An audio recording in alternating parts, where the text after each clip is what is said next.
समिति भोनापुर उन लोगों से कल रात में हम लोग को जब पता चला कि विगत 23 तारीख से उन लोग धरना पर बैठे हैं, तो जाकर के व्यक्तिगत रूप से हम उन लोगों से मिले और जब मिले तो देखे कि इस ठंड के मौसम में 60 साल 65 साल 70 साल तक की माताएं अपने बकाया मजदूरी के लिए वहां पर उन लोग इस ठंड में धरना पर बैठी हैं। बुजुर्ग बैठे हैं और नौजवान लोग भी बैठे हुए हैं, उनके परिवार के लोग बैठे हुए हैं। और विस्थापित परिवार का जब दर्द आप सुनिएगा तो आपको लगेगा कि कहीं न कहीं उनके हक और अधिकार को लूटा जा रहा है। और वैसे परिस्थिति में हम लोगों का जो सार्वजनिक जीवन में जो भोनापुर विधानसभा की जनता ने जो जिम्मेदारी दी है, क्योंकि अक्सर 2024 चुनाव में हम लोग भोनापुर केतार खरौंधी सबसे अधिक हम जाया करते थे और ये विस्थापित संघर्ष समिति के द्वारा हमारे पास चुनाव से पहले बात रखा गया था कि विस्थापित परिवार के जो लोग हैं वो ठगे गए हैं, उनका जमीन भी लिया गया है, उनको रोजगार नहीं दिया गया है और जो लोग वहां पर लोडिंग के काम करते थे, महिलाएं और बुजुर्ग लोग जो वहां पे लोडिंग का काम करते थे, उनका मजदूरी आज तक बकाया है। और वो सब चीज को लेकर के हमने उनसे वादा किया था कि हम आपको चुनाव के बाद इस संघर्ष में आपके साथ में हम शामिल रहेंगे। लेकिन हम बाहर थे, जब बाहर से हम आए तो हमको सूचना मिला कि जो यहाँ का क्रशर प्लांट है उसको काटा जा रहा है। तो उसको गहनता से जब हम लोग पता किए तो सबसे पहले पता चला कि इसके पहले जो यहाँ के विधायक थे, पूर्व विधायक भानु प्रताप शाही जी, उनके द्वारा यह क्रशर प्लांट का जो अभी कटिंग का काम चल रहा है, इसका सौदा किया गया है और इसका सौदा बहुत बड़े पैमाने पर किया गया है। 10 करोड़ रुपया लेकर के पूर्व विधायक भानु प्रताप के द्वारा यह क्रशर प्लांट को इसका टेंडर करा करके इसका कटिंग काम को जो कटिंग हो रहा है इसको शुरू कराया गया है। और इसको हम आप लोगों को बताना चाहेंगे कि यह क्रशर प्लांट जो है अब कटेगा नहीं। कल से हम विस्थापित परिवार के साथ में धरना में हम लोग शामिल होंगे और सबसे पहले जो लोग कटिंग कर रहे हैं, अभी भी कटिंग जारी है, सबसे पहले उसको हम लोग कल रोक देंगे और उसके बाद कटिंग रुकेगा और यहाँ से क्रशर प्लांट नहीं जाएगा। पहले यहाँ का मजदूरों का बकाया मजदूरी मिले और यहाँ पर जो विस्थापित परिवार हैं जिनको जमीन का मुआवजा नहीं मिला है उनको जमीन वापस हो।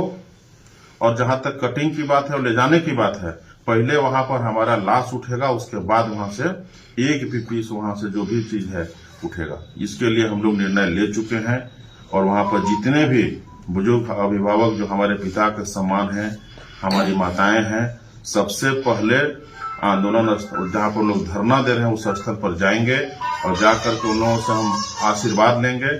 आशीर्वाद लेने के बाद हम लोग उस आंदोलन को कल से नए तरीके से शुरू करेंगे और एक भी टुकड़ा भी नहीं ले जा पाएंगे, आप लोगों से हम बताना चाहेंगे। यह निर्णय आपका व्यक्तिगत निर्णय है या झारखंड मुक्ति मोर्चा का निर्णय है? देखिए, जब पार्टी में हम लोग हैं तो पार्टी का भी निर्णय है, पार्टी के नेताओं को अवगत हम लोगों के द्वारा कराया जाएगा। लेकिन जब क्षेत्र में जाते हैं जनता के बीच में, तो अगर व्यक्तिगत रूप से जाते हैं, उनका बात को सुनते हैं, तो निर्णय तो लेना पड़ेगा। अब उसमें पार्टी शामिल हो नहीं हो वो अलग की बात है, लेकिन जब आपका इंडिविजुअल निर्णय है, नहीं पार्टी का भी निर्णय है, लेकिन हाँ व्यक्तिगत ही निर्णय है। हमने किसी से पूछा नहीं है, हमने पार्टी के किसी पदाधिकारी से भी निर्णय के लिए पूछा नहीं है।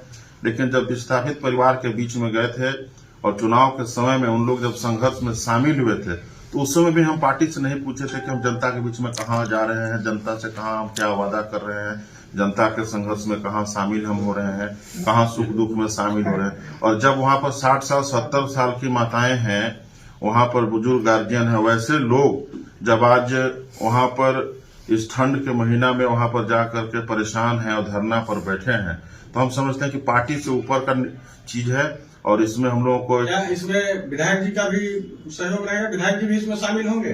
विधायक जी माननीय मुख्यमंत्री के पास अभी पहुंच चुके हैं इस मामला को लेकर के, उनसे भी हमारी बात हुई है, उनको हमने अवगत कराया है कि कल हम लोग निर्णय इस तरह का लिए हैं और उन्होंने भी बोला कि नहीं बहुत अच्छा निर्णय है, इस निर्णय में हम शामिल हैं।